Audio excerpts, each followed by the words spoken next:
자, 우리가 지난 시간에 뭐 했죠? 구 모양을 전부 다 총정리를 했단 말이에요. 구 모양을. 근데 구는 생각보다 복잡합니다. 왜냐면 변형점이 많기 때문에.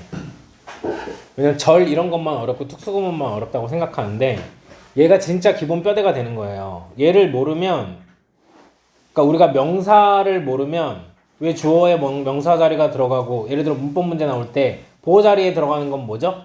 나이? 보호 자리요? 뭐가 들어갈 수 있죠? 보호 자리에는? 명사. 랑? 가 들어갈 수 있잖아요.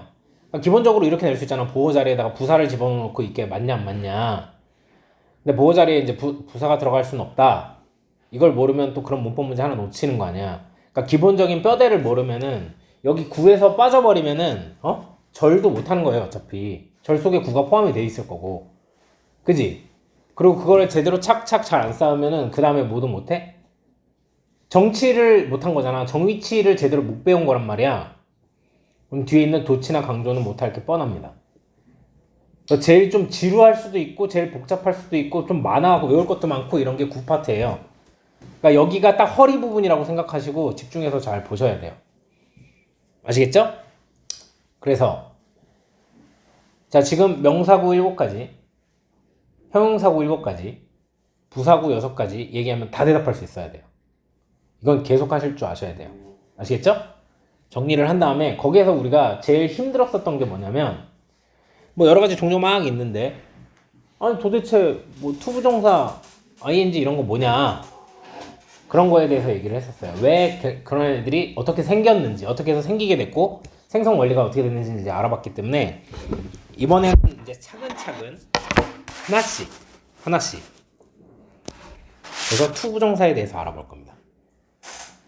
아시겠죠? 그래서 투부정사 알아보고 그 다음에 ing, 그 다음 pp 이런 식으로 하나하나 이제 알아볼 테니까, 그리고 여기에서 나온 용법들을 그대로 쓰이는 거 알아볼 테니까 잘 집중해서 보도록 합시다. 자, 이제 다 대답할 수 있어야 돼요. 자, 투 부정사래요. 우리가 바로 앞에서 준동사 설명할 때 무슨 얘기를 했냐면, 투 부정사도 준동사고, ing 모양으로 나온 것도 준동사고, pp도 준동사라고 했어요. 그쵸? 얘네들을 뭐라고 부른다고? 준동사라고 부른다 했어요. 왜 준동사라고 부르는 거죠? 동사가 아니에요. 그죠? 동사에 근데 준한단 말이야. 그걸 알아야 돼. 우선 문장에 넣기 위해서는 우리가 단어를 보든 구를 보든 절을 보든 항상 뭘 먼저 판단해야 된다고 했냐면 품사를 판단해야 된다 그랬어. 그치? 명사여야지 주어 목적어 보고 전치사의 목적어, 그치? 또는 준동사의 목적어에 들어갈 수 있는 거고, 그리고 형용사여야지 명사를 수식하거나 보호 자리에 들어갈 수 있는 거고, 동사나 형용사나 다른 부사나 문장 전체를 수식하려면은 이제 부사여야 되는 거고, 그치? 동사는 서술어만. 그러니까 요 네 가지로 문장을 사실 다 완성을 할 수가 있단 말이지. 그럼 준동사는 동사가 아니라며. 그럼 뭘로 쓰고 싶냐? 뭐야? 뭘로 쓰고 싶은 거야? 동사를 제외한 명령부로 쓰고 싶다는 거예요. 영어 문장을 쓰려면 뭐부터 해야 돼? 그 명령부의 산품사화부터 진행을 해야 돼. 알겠지? 그러면 얘는 준동사다. 동사는 아니다. 근데 동사랑 비슷하게 생겼다. 근데 뭘로 쓰는 거다? 명형부. 이렇게 인식을 하고 앞으로 단어를 보든 구를 보든 절을 보든 뭐부터 판별한다? 이게 명사인지 형용사인지 부사인지부터 판별을 하셔야 된다. 아시겠죠? 또 왜? 얘는 다 쓰이니까. 투부정사입니다. 준동사네요. 뭘로 쓰일까요? 명사, 형용사, 부사. 아시겠죠? 이 세 가지로 쓰는데 명사부터 알아보도록 하겠습니다. 아시겠죠? 명사, 이제 기니까 명사 구죠. 그쵸? 얘는 어느 자리에 들어갈까요? 주어, 그렇지. 목적어, 보어, 그렇지. 준동사의 목적어, 전치사의 목적어. 오케이? 그래서 얘는 그러면 해석을 어떻게 할 것이냐? 무엇 하는 것. 또는 좀 더 뉘앙스를 살려서 무엇 할 것 이렇게 해석하시면 된다고 했어요. 그죠? 자, 우리 여기를 봅시다. 문장이 요렇게 생겼어요. 아시겠죠? 요런 문장이 나왔어요. 저 투부정사는 어디에 쓰인 겁니까? 주어 자리에 쓰인 거예요. 아시겠죠? 요렇게 주어 자리에 쓰인 겁니다. 이때는 해석을 어떻게 해야 됩니까? 뭐뭐 하는 것 이렇게 써주고 주어 자리에 썼으니까 이렇게 쓰는 겁니다. 얘는 뭐예요? 목적어 자리에 쓰인 거죠. 그래서 목적어 자리에 쓰인 거니까 얘네도 똑같이 뭐뭐 하는 것 목적어니까 그리고 얘는 주격 보호 자리에 쓰인 거예요. 이때 어떻게 해석을 해야 된다? 그치, 얘는 이 형식이잖아. 주어랑 똑같아야 돼. 그래서 주어는 무엇 하는 것이다. 이렇게 해석해주면 되겠죠. 자, 얘는 뭐냐면 실제로 보자면 이렇게 볼 수 있는 거지. 얘가 주어고 얘가 동사고 얘가 목적어인데 알겠지? 근데 이게 되게 복잡한 게 또 얘도 형식을 가질 수 있다고 그랬죠. 목적어예요. 그리고 얘도 형식을 가질 수 있어서 얘 자기 목적어를 데리고 나온단 말이에요. 그럼 얘가 어디에 쓰였냐는 거죠. 얘가 어디에 쓰였냐? 얘가 그렇지, 준동사의 목적어. 중동사의 목적어 자리에 쓰인 겁니다. 그래서 해석을 어떻게 해요? 뭐뭐 하는 것 뭐라고 해석합니까? 목적어라고 그랬잖아요. 중동사의 목적어라며. 목적어니까 을을 붙여야지. 아시겠죠? 이게 답니다. 명사로 쓰이는 게 이게 다예요. 근데 한 가지 여러분들이 눈치 못 채고 지나가는 게 있죠. 그렇죠. 이거 안 돼요. 슬쩍 지나갔는데, 그죠? 안 됩니다. 왜? 아니, 나는 이게 아무 말이 없길래. 이상하다 하셨어요. 얘기해야 돼요, 여러분. 자기 의견을. 아시겠죠? 여긴 X하기 위해서 만들어 놓은 칸이에요. 왜 into 부정사 이런 거 없잖아요. with to 부정사 이런 거 없었고. 아시겠죠? 자, 이렇게 쓰입니다. 명사구의 해석과 이제 쓰이는 자리 이렇게 알아본 거고. 자, 다음은 형용사구입니다. 하는 역할 명사의 그렇죠. 후치수식입니다. 후치수식. 얘는 뒤에서밖에 수식을 못해요. 자, 형용사로 만들었어요. 해석 어떻게 해야 되죠? 뭐뭐 하는, 뭐뭐 할. 이걸 계속 이어나가는 데 있어서 투부정사가 이제 형용사잖아. 그러니까 어떻게 해석해야 되겠니? 근데 하는, 할 이렇게 할 수 있는 사람은 형용사라는 품사 배웠을 때 제대로 한 사람이죠. 니은 뭐 이렇게 끝나는 거, 그지? 그런 걸 형용사라고 했으니까. 자, 형용사구니까 얘가 명사 수식뿐만 아니라 뭐도 합니까? 보어 자리에도 들어가요. 그쵸? 근데 보어 자리도 여러분 어떻게 나뉠 수가 있냐면 이렇게 주격 보어와 목적격 보어로 나눌 수 있겠죠. 그쵸? 자, 주격 보어 자리래요. 아까 위에서도 주격 보어를 봤는데, 그지? 얘는 뭐냐면, 자, 잘 보셔야 됩니다. 이제 보어 자리에 쓸 수 있는 게 뭐죠? 명사랑? 그치? 그러면 여기 또는 여기 똑같잖아요. 지금 모양이. 보어 자리에 썼을 때는 대부분 이렇게 해석을 합니다. 명사로 쓰였다고 보는 거예요. 아시겠죠? 근데 가끔 그렇게 해서 해석이 안 될 때가 있어요. 근데 투부정사는 역시 모두 되면 형용사도 돼요. 그래서 이때는 뭐뭐 하는 것이다 라고 했는데 내가 해석이 안 되면 이 세 가지에 다 걸립니다. 여기에 맞춰서 여러분들이 해석하시면 됩니다. 뭐라고 해석하면 되냐? 주어는 보어, 투부정사, 뭐뭐 할 것이다. 이거 순서는 더 빈출 순서로 적어주는 겁니다. 한국말로 해석했을 때 좀 더 잘 해석되는 거. will의 해석으로 하시면 되는 거고, 또 뭐뭐 할 수 있다. can의 해석으로 해주시면 되고, 그리고 무엇 해야만 한다. should의 해석으로 해주시면 됩니다. 자, 명확해요. 선생님 왜 도대체 저렇게 쓰이는 겁니까? 라고 얘기하면 이거는 이렇게 마일드한 미래지향적 의미가 있다고 그랬잖아요. 그러니까 할 거고, 그러니까 하려면 할 수 있으니까. 그치? 아직 안 한 거지만. 그치? 그리고 미래에 좀 약간 이거는 문맥 속에서 생각을 해봐. 그치? 넌 이제 앞으로 이렇게 해야 되는 게 이제 미래가 좀 정해졌다는 의미로 이제 쓰는 거기 때문에 이렇게 해야 돼. 이렇게 얘기를 하는 거예요. 아시겠죠?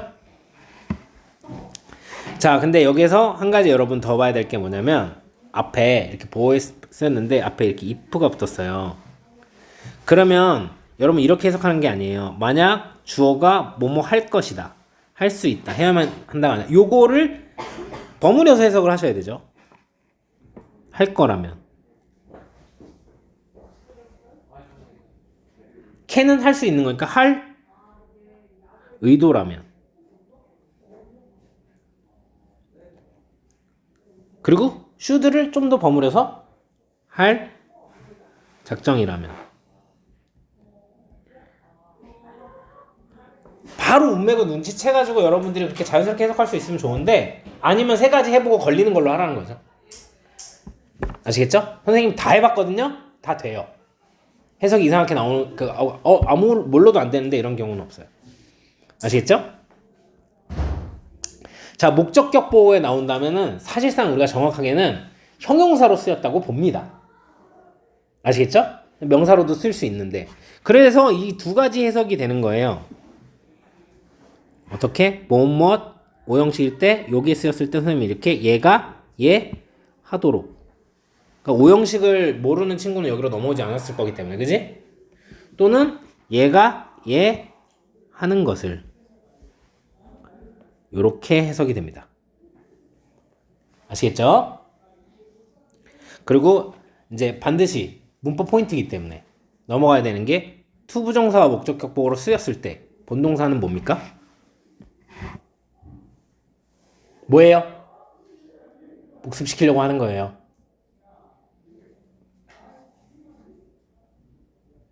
헬프, 그쵸? 준사역 동사라고 하죠. 그리고 일반 동사. 오형식 나오면 목적격 보호 자리에 있는 준동사가 있다. 반드시 문제가 됩니다. 자, 여기까지가 우리가 뭘 알아봤냐면 투부정사가 될 수 있는 게 뭐라고? 명사, 형용사, 부사, 그지? 명사, 형용사 지금 용법 다 알아본 거야. 간단한 거지. 명사면 하는 역할이 이건데 투부정사가 이렇게 했다면 그때 각각의 해석. 형용사의 역할이 이런 건데 투부정사가 그 자리에 들어갔다면 그때 각각의 해석. 이런 걸 보시면 되는 거겠죠. 아시겠죠? 자, 근데 이제 원래는 또 문맥에 맞게끔 자기가 언어적으로 뛰어나서 해석할 수 있으면 좋은데 그렇게 못할까봐 정리를 다 한 겁니다. 부사구일 때 얘는 우선은 위치가 자유롭죠? 그러니까 크게 뭐 걱정할 필요는 없어요. 근데 이제 해석이 까다로울 때가 많습니다. 그래서 1번부터 7번까지 정리를 해놨는데요. 이것도 빈출 순서입니다. 아시겠죠? 그럼 맨 위에는 투부정사를 해석하는 가장 일반적인 방법이겠죠. 1번은. 그쵸? 그래서 얘는 뭐라고 해석하면 되냐? 뭐뭐 하기 위해서. 요게 가장 일반적인 거고 뭐랑 똑같은 거냐면 so as 투부정사. in order 투부정사. 요 해석이랑 완전히 똑같습니다. 얘네들도 다 뭐뭐 하기 위해서라고 해석하시면 돼요. 또 기본적인 거를 계속 강조하는 이유가 뭐냐면 PP 있잖아요. 동사의 3단 변화형에서 그치 현재형이 있고 과거형이 있고 과거 분사형이 있는데 여기서 말하는 PP는 그 과거 분사를 얘기하는 거 아닙니까? 근데 그거는 미리 배웠어요. 뭐냐면 현재형도 동사, 과거형도 동사, 과거 분사는 형용사다. 사실은 굳이 감정 PP라고 써놓을 이유가 없는 거예요. 당연히 감정 형용사라고 알아들어야지. 그치? PP는 수동 이렇게만 아는 애들이 있단 말이야. 알겠지? 아니 얘는 형용사고 걔가 수동태가 될 때 쓰이는 거야. 원래 수동태인 게 아니고. 무슨 말인지 아시겠죠? 자, 투부정사를 해석하는데 바로 앞에 그럼 얘는 봐봐요. 잘 생각해 보세요. 이 형식 아닙니까? 그죠? 형용사니까요. 얘를 수식하는 부사겠죠. 지금 부사 해석법을 하고 있으니까.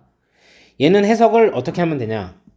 무엇 해석 또는 무엇 하다니라고 해도 됩니다. 나는 너무 슬퍼. 그 얘기를 들어서. 그쵸? 감정도 이런 게 나는 너무 놀라워. 네가 그런 일을 하다니. 아시겠죠? 해서가 좀 더 이제 빈도가 많아서 이렇게 했는데 또 요 형용사에 나오는 이제 케이스가 뭐냐면 여기에 여기 투부정사가 없네요.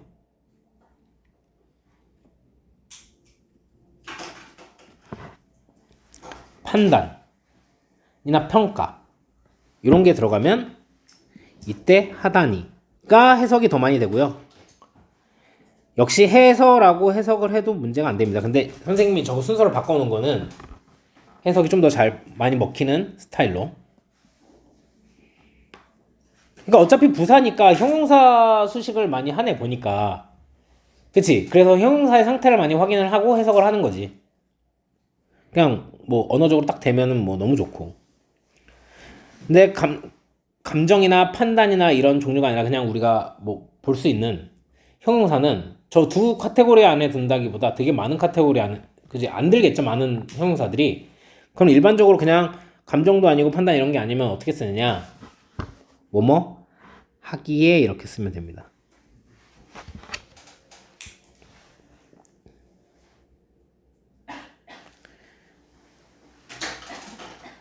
자, 그리고 여기에는 왜 이렇게 써놓은 게 하나 더 추가적으로 써놨냐면 얘도 하기에예요. 하기에인데 잘 보세요. 여기에서 상황은 어떤 상황이냐면 이 충분이라는 게 얘가 될 수 있는 게 형용사도 되고 부사도 돼요. 인업가요. 아시겠죠?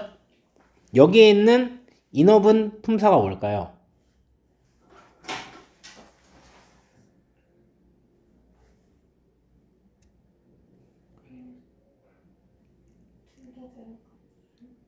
얘를 수식한다고 하면 뭘까요? 얘를 수식한다고 하면 아시겠죠? 그럼 얘는 얘를 수식하는 거잖아요. 투부정사 품사가 뭐예요? 부사인 거예요. 알겠죠? 그리고 인어프는 형용사도 된다고 했잖아요. 그러면 앞에 명사가 나왔을 때 이렇게 수식하면 뭡니까? 형용사가 되겠죠? 어쨌든 근데 이 투부정사는 뭐예요? 부사죠. 얘를 수식하는 거니까요. 여기까지 이해가 되셨죠? 그래서 얘는 무조건 하기예요. 알겠지? 근데 인어프는 충분한이 될 수 있죠. 뭐뭐하기에 충분한, 뭐뭐하기에 충분히가 될 수 있는 거예요.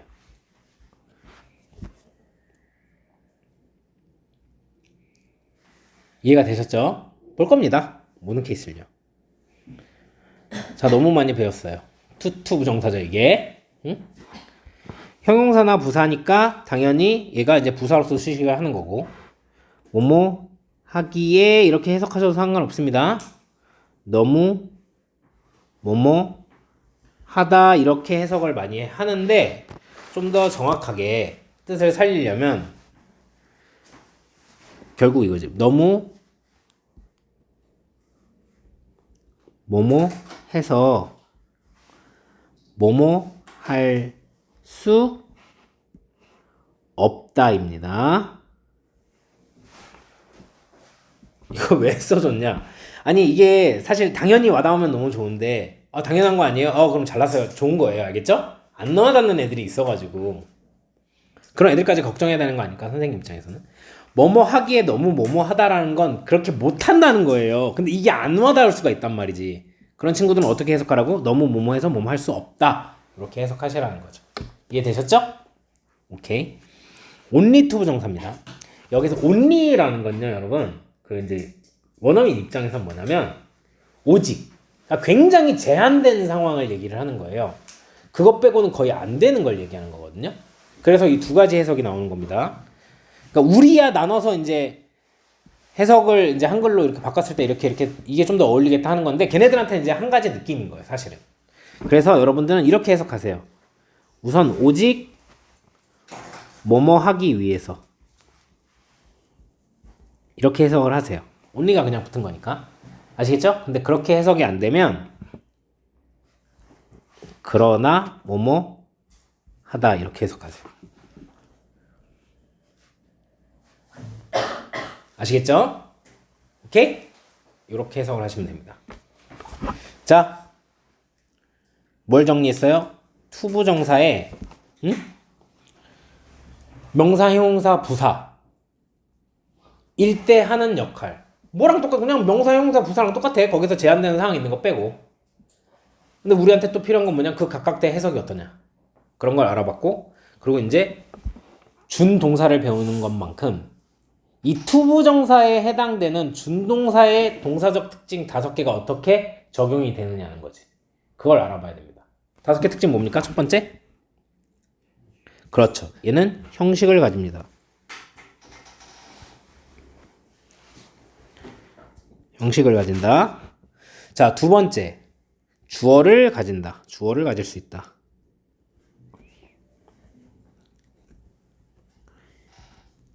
이제 사용하게 될 전문 용어가 뭐냐면 이렇게 준동사의 주어를요 의미상 주어라고 하는 거예요.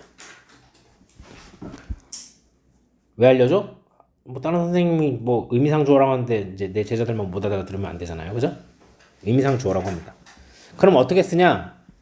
얘는 투부정사 앞에 for 명사나 of 명사를 붙입니다. 아시겠죠? 그리고 시제를 가질 수 있어요.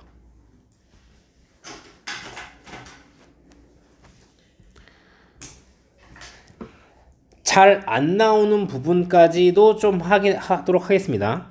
제일 많이 보이게 되는 거는 to have pp 설명을 할 겁니다. to be ing. 두 번째 거는 예전에는 설명을 안 했었는데요. 아주 자주 안 나와서. 왜냐면 사실상 저렇게 쓰느니 그냥 쓰거든요. 그냥 투부정사로. 그래도 뭐 질문이 들어온 적 있기 때문에 따로 설명하도록 하겠습니다.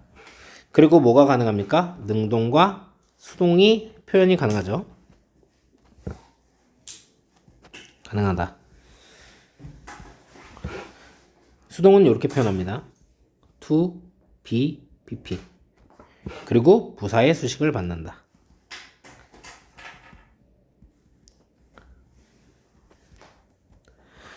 근데 실제로 나중에 서술형을 가거나 했을 때 애들이 되게 어려워하는 것 중 하나가 뭐냐면 시제를 갖거나 아니면 수동으로 바뀔 때 조금 어려워하더라고요. 응? 그런 게 계속 있어서 선생님이 이번에 추가한 게 뭐냐면 투부정사화하는 방법입니다. 아시겠죠? 어렵지 않아요, 진짜 여러분. 보세요. 동사를 투부정사화 시키는 거 이렇게 하는 거죠. 앞에 이거 원형으로 만든 다음에 투 붙이면 투부정사 된 거죠. 이해됐죠? 자, 우리가 뭘 했냐면 시제를 가진다고 얘기를 했었어요. 아시겠죠? 그러면 얘는 뭐냐면 시제예요. 이게 시제가 뭐예요, 지금? BING면? 시제요, 시제. 진행형이잖아요, 이거. 그죠? 그러면 여러분, 이걸 투부정사화 시킬 수가 있다고요. 어렵지 않아요, 여러분. 보세요. BING죠? 그대로 써주세요. 알겠죠? 투부정사화 시켜야 되잖아요. 어떻게 하면 됩니까? 투만 붙이면 됩니다. 이건 투부정사한 거예요. 뭐 시제에 대해서. 근데 왜 잘 안 쓰이냐면 얘는 같은 시점인데 그럼 그냥 투부정사 쓰잖아요. 진행 중임을 좀 강조하는 겁니다. 정말 자주 쓰이진 않아요. 왜냐면 어차피 그냥 쓰면 같은 시점이잖아요. 그죠? 근데 굳이 그 필자가 얘가 진행 중이라는 느낌이 꼭 들어가야겠다. 응? 지금 일어나고 있는 중인 거다. 그런 걸 막 그런 느낌과 어감을 살리고 싶다. 그럴 때 쓰는 거라서 그냥 왜냐면 안 쓰면 그냥 또 똑같은 걸로 알아듣는데 굳이. 근데 이제 작가가 조금 쓰는 사람이 고집스럽거나 그 상황이 그 정도로 특수한 거지. 그걸 그렇게 강조해야 되는. 그래서 잘 쓰이진 않지만 물어보는 경우가 있어서. 그럼 평소 시제를 가졌다고 하면 더 잘 나오는 게 이거죠. 얘 시제잖아요. 수동 아닙니다. 얘는 그죠? 5조 5억 번 얘기하지만 BPP가 수동이지 have PP가 수동이 아니에요. 얘는 완료형을 나타내는 거 아닙니까? 맞죠? 어떻게 하냐? have PP든 has PP든 아시겠죠? 잘 보세요. 원형에다가요. have에다가요. pp에다 뭐만 하면 됩니까? 투만 붙이면 돼요, 여러분. 어려운 게 아니에요. 얘는 시제에 대해서 투부정사화를 한 거고 쓰인다면 얘가 많이 나오고 문제에서도 만약에 선생님이 서술형을 선택을 하시거나 그랬을 때 얘가 많이 나올 텐데 얘는 뭐냐면 본동사보다 시제가 앞선 경우에 쓰입니다. 본동사보다 먼저 일어난 일이죠. 보다 먼저 일어난 일이라고 쓸게요.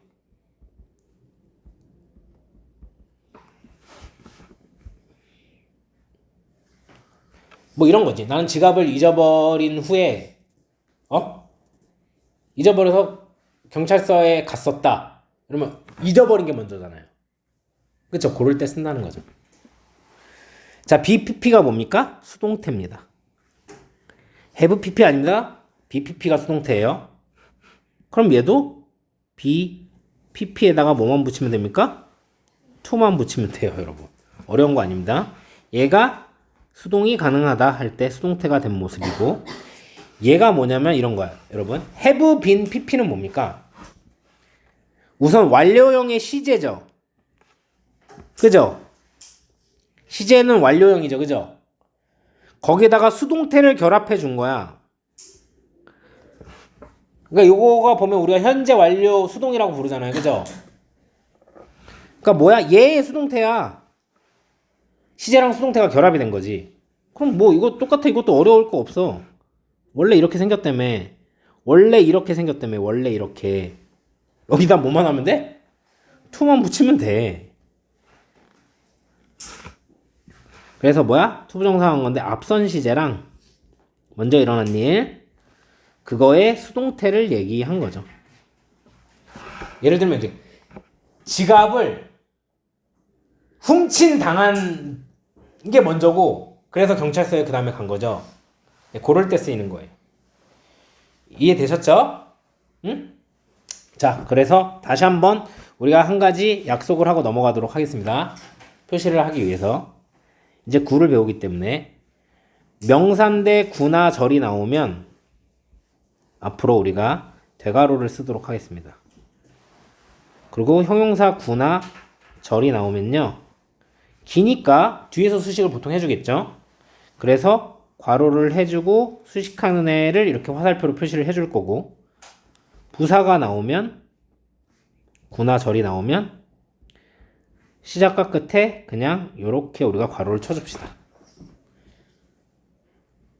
이해가 됐어요? 어렵지 않죠? 자, 넘어갑니다. 그럼 이제 실제로 문장을 우리가 보면서 이제 여러분들이 파악하고 알아보셔야 되는 거예요. 아시겠죠?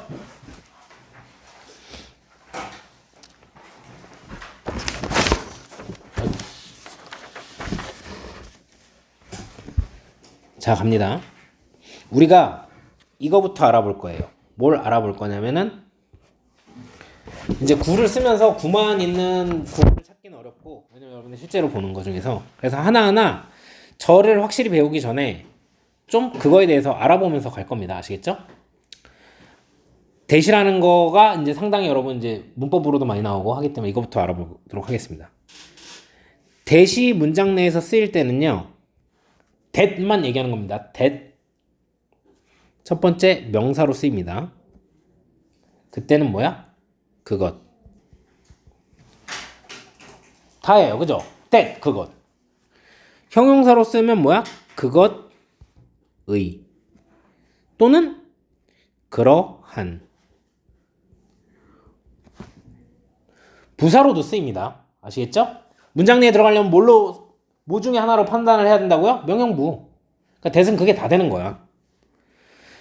그렇게도. 얘는 사실 그냥 솔직히 말해서 그렇게 문제는 안 돼요.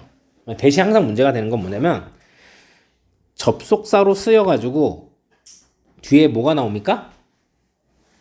뭐가 나오죠? 문장이 나와요. 아시겠죠? 요게 뭐예요? 문장입니다. 아시겠죠? 자, 그러면 여기 이게 뭡니까? 접속사까지 합해서 절 이렇게 보시는 겁니다. 얘는 문제가 이렇게 꼭 나온 다음에 뒤에 주어 동사를 이끌어 가지고 절을 만드는 케이스가, 알겠죠? 그래서 여기서부터 여기까지가 한 덩이로 만들어 버리는 거죠. 얘의 힘이. 자, 이제 또 한 덩어리가 됐어요. 세트화를 시켰어요. 뭔지 알아봐야 된다고요? 그렇죠. 아시겠죠? 얘가 명사절인지 얘가 형용사절인지 얘가 부사절인지 판별을 하셔야 된다고요. 왜? 얘는 이 세 가지를 다 할 수가 있습니다. 그러면 이제 문제가 이렇게 되는 거예요. 이제 느낌으로 푸시면 안 되고, 자, 명사절일 때는요, 뒤에 완전한 문장이 나옵니다. 자, 절을 왜 못해? 오형식을 안 배워서.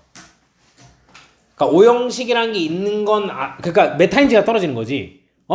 오형식이라는 거 들어봤어. 뭐 목적어, 근데 뭐 오형식이 뭐냐 그랬더니 주어, 타동사, 간접 목적어, 직접 이렇게 대답을 해.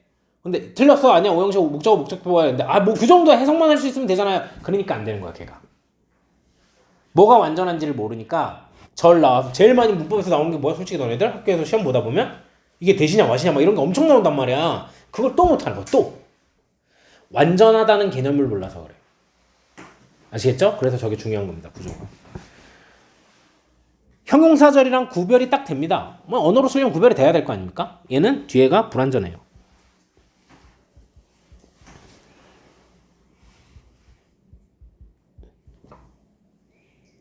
자, 근데 부사절은 완전해요.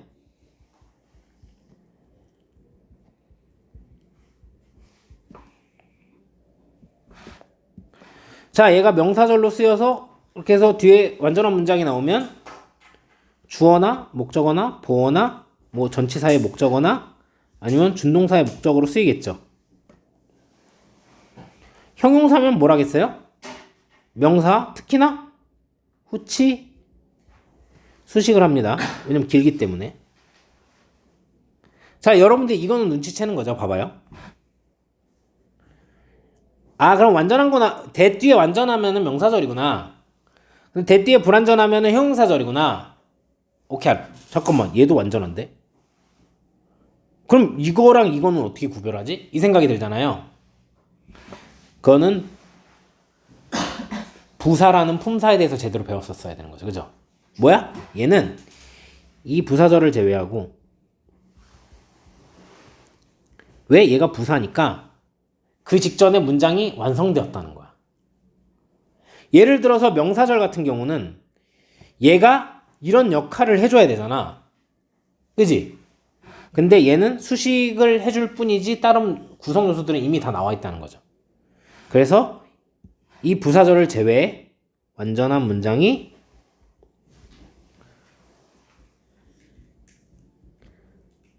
존재. 그리고 해석을 알아봐야 됩니다. 해석은 명사화를 시키는 해석을 하면 되죠. 주어가 동사 하는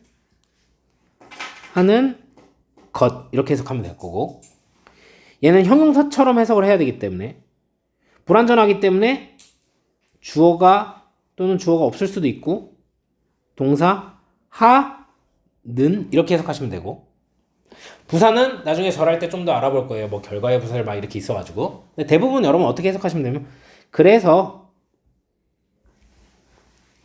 주어가 동사하다. 이게 가장 보편적인 해석이 될 겁니다. 아무리 구를 하지만 절을 아예 모르고 문장을 볼 수는 없기 때문에 이런 거 하나하나 해가면서 하도록 하겠습니다. 자, 그러면 해석을 해봅시다. 자, 투부정사가 나왔네요. 네, 그러면은 두 개 중 하나예요. 주어거나 명사가 돼서 주어거나 형용사일 순 없죠. 후치수식을 하니까. 아니면 부사거나.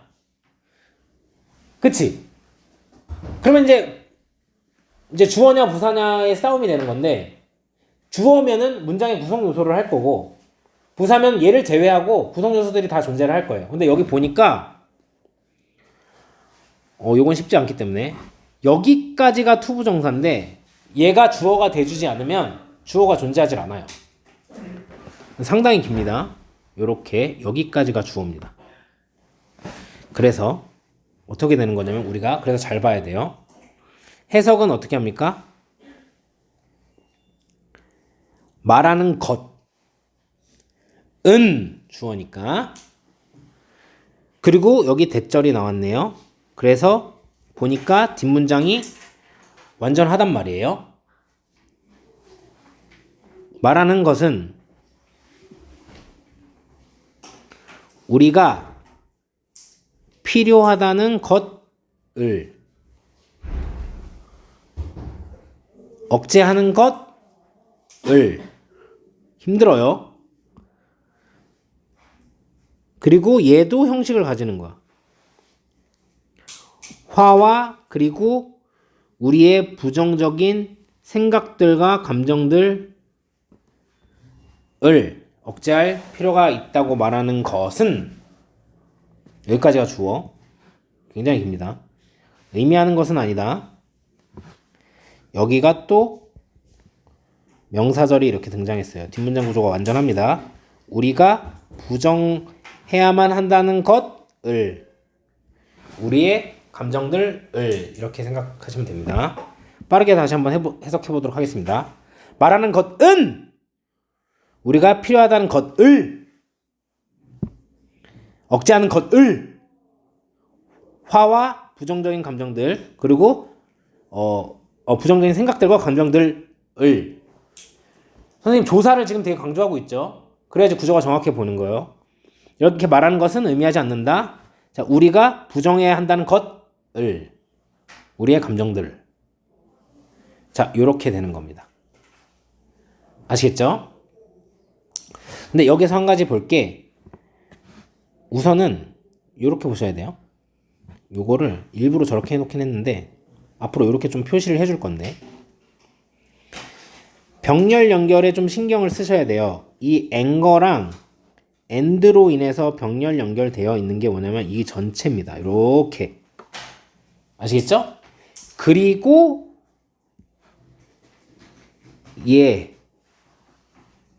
얘가 이렇게 병렬 연결된 거. 등위 접속사로 연결된 거죠. 그죠? and가 중간중간에 두 개 들어갔는데 원래는 저렇게 세 개 나오면 그냥 컴마로 있는데 왜 저렇게 했냐면 쟤네 둘이 한 쌍이고 이렇게 한 쌍이다를 나타내주기 위해서 이렇게 한 겁니다. 아시겠죠? 오케이? 여기서 대절에 대한 얘기를 왜 했냐면 그래서 이런 문제가 나오는 거예요. 여기서 여기 이 대절 있죠? 그쵸? 이게 지금 뒷문장이 어때요? 완벽합니다. 그래서 우리가 아직 정확하게 배우진 않았지만 형용사절이라고 알고 있는 위치는 들어갈 수가 없어요. 명사 자리이기 때문에.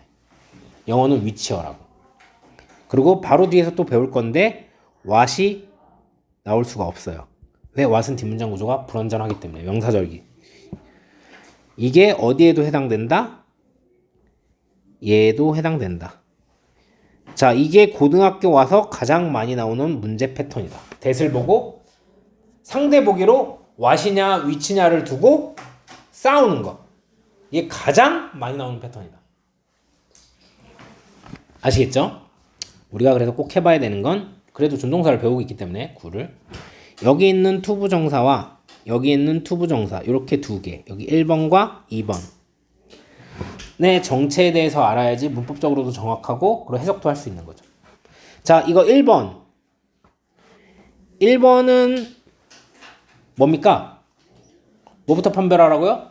품사. 얘는 명사고 주어 자리에 들어가 있는 거죠. 자, 두 번째는요. to curve. 얘도 명사예요. 어느 자리에 들어가 있어요? 그쵸, 얘는 목적어 자리에 들어가 있는 거예요. 그러니까 1번, 2번 해석할 때도 1번, 2번 둘 다 뭐뭐 하는 것 이렇게 해석해도 1번은 은, 2번은 이렇게 해석해 주셔야 되는 거죠. 이해가 되셨죠? 응? 한 문장만 더 하도록 하겠습니다. 자, 2번 문장이에요. 아니다. 이거를 아직 얘기를 안 했군요. 미안합니다. 요거.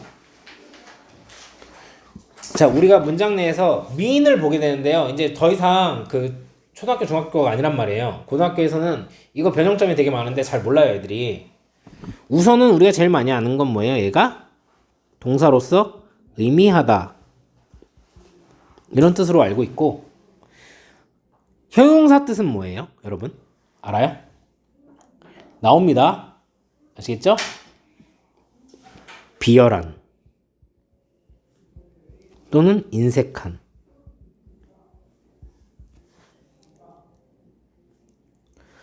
원래 단어에 대한 정리는 이제 웬만하면 안 하려고 하다가 왜냐면 자기가 해서 공부해야 되는 게 맞는 거거든 원래. 근데 점점 추가하고 있어요. 자주 나오는 거나 아니면 애들이 많이 헷갈려 하는 거 이런 거. 얘가 명사도 되는 거 알아요, 여러분? 명사는 뭐죠? 자, 그것 때문에 하는 거예요, 여러분들. 아시겠죠? 그래서 내가 이걸 굳이 한 거예요. 중간값입니다. 나중에 공대 가면 배우게 돼요. 여기 민값이 뭐냐? 알겠죠? 값을 여러 가지 데이터를 처리하면서 야 민값을 구해야 돼 막 이런 얘기 하거든요. 중간값. 평균이랑 다릅니다. 아시겠죠? 평균값이랑은 다른 거예요. 평균이란 뜻으로 많이 쓰이는데 이제 공대면 알아야 돼요. 중간값이랑 평균값이랑 뭐가 다른 건지. 봐봐. 1부터 10까지 숫자의 평균값이 얼마야? 빨리 계산해봐. 55잖아. 다 합치면 맞지 않냐? 틀렸나 내가? 55잖아. 그럼 뭐 5.5 아냐? 맞지? 그게 평균이지. 중간값이 뭐야? 딱 중간에 위치하는 수를 얘기하는 거야. 예를 들면 봐봐. 1, 2, 10의 평균은 뭐야? 아이고 이거 계산 좀 빠르게 하기 위해서 이거. 7이잖아. 이거 다 합하면 14고 이거 이제 3개로 나누면 아니 잠깐만. 이거 우리가 좀 잠깐만. 자, 왜냐면 3으로 나눠야 되는군요. 오케이. 그러면 이제 우리가 생각을 해 봅시다. 4 그래. 네, 오케이. 이러면 15잖아요. 평균은 5죠. 중간값은 4죠. 이게 최소값이고 최대값이 중간값이고. 자, 요런 차이 이거 뭐 수학적 설명할까지 이제 다음 단계 못 나가겠네. 젠장. 자, 근데 이거 단어 그래서 정리를 하셔야 돼요. 아시겠죠? 근데 뭐가 있냐면 민즈라고 있어요. 아시겠죠? 이거 되게 많이 헷갈려요. 진짜 애들이 생각보다. 부끄러운 게 아니에요, 여러분. 많이 헷갈려 합니다, 진짜로. 얘가 수단, 또는 재산 이런 걸 의미합니다. 근데 재밌는 게 의미는 어디 갔죠? 어디 갔어요? 그쵸? 의미란 뜻이 없네요. 네, 그러니까요. 이게 생각보다 여러분 우리가 당연히 제일 먼저 알아야 되는 건 미닝입니다. 얘가 의미예요. 아시겠죠? 생각보다 헷갈리고 왔다 갔다 합니다. 만약에 이제 한글로 된 걸 주고 서술형으로 써라 했을 때 그 막 한글에 의미라는 뜻이 있잖아. 그럼 이제 애들이 제일 많이 못 쓴 것 중 하나 이거. 알지? 별에 뭐지? 의미라고 쓰면 미닝이라고 써야 되는데 민이라고 쓰거나 뭐 민즈라고 쓰거나 난리가 났어요. 알겠죠? 또 수단 이런 거 있는데 자기가 기억하기 민 이런 게 있단 말이야. 그럼 또 S 하나 빠뜨려서 민이라고 쓰거나 미닝이라고 쓰거나 이게 이제 난리가 난단 말이에요. 생각보다 우리한테는 이제 우리 원어민이 아니니까 조금 어려운 거죠. 무슨 말인지 아시겠죠? 오케이. 자, 어쨌든 그냥 본능적으로 해석이 잘 되면 상관이 없습니다. 근데 선생님이 항상 얘기하지만 내가 가르치고 있지만 언어를 우리가 우리나라 말을 뭔가 문법을 이렇게 분석해 보면서 쓰고 있지는 않잖아요. 그래서 언어는 언어적으로 배우는 게 되게 좋은데 그냥 안타깝게도 우리가 처한 현실이 그지? 변별력을 가르는 평가를 받는 입장이고 그러다 보니까 해석에서 그치는 게 아니라 이런 이제 법칙 같은 거를 테스트를 보게 되는 거죠. 그래서 선생님이 얘기했잖아요. 해석만 할 줄 알면은 흔히 말해서 정시 절대 도전하면 안 되지만 알겠지? 웬만하면 하면 안 돼. 선배들이랑 싸우는 거니까. 근데 진짜 길이 정시밖에 없다라고 하는 친구들은 굳이 문법을 이렇게까지 막 세세하게 가르치지 않습니다. 해석할 수 있는 정도로만 가르치면 돼요. 그냥 오히려 이렇게 가르치는 게 더 복잡하죠. 더 세세하게 알고 있어야 되잖아요, 선생님이. 그지? 근데 이렇게까지 하는 이유는 뭐냐면 선생님 옛날에 이제 처음에 수능 가르치는 것만으로 시작을 했다가요. 이게 이제 체제가 점점 내신이 중요해지는 체제로 넘어갔단 말이에요. 응? 근데 애들 이제 서술형 이런 변별 같은 거 못하고 문법 맨날 틀려오는 게 문법 문제 이런 거니까 이제 되게 우수한 애들도. 그래서 그런 친구들 가르치면서 애들이 가장 뭐 헷갈려하는 거, 뭐 이런 거 점점 추가시키고 하다 보니까 이렇게 정리를 하면서 이렇게 온 건데 어쨌든 그래서 이거 뭐 고리타분하고 어렵고 힘든 거다 이렇게 생각하지 마시고 지금 필요한 부분입니다. 그래서 이제 또 이제 고1이랑 다르게 또 2, 3학년은 문법, 이제 서술형 이런 비중으로 점점 더 변별력을 가르려고 하기 때문에 자세히 알아두면 반드시 도움이 되고 해석할 때도 도움이 됩니다. 아시겠죠? 오케이? 예습 잘 해오시고요. 자, 오늘은 여기까지 하도록 하겠습니다.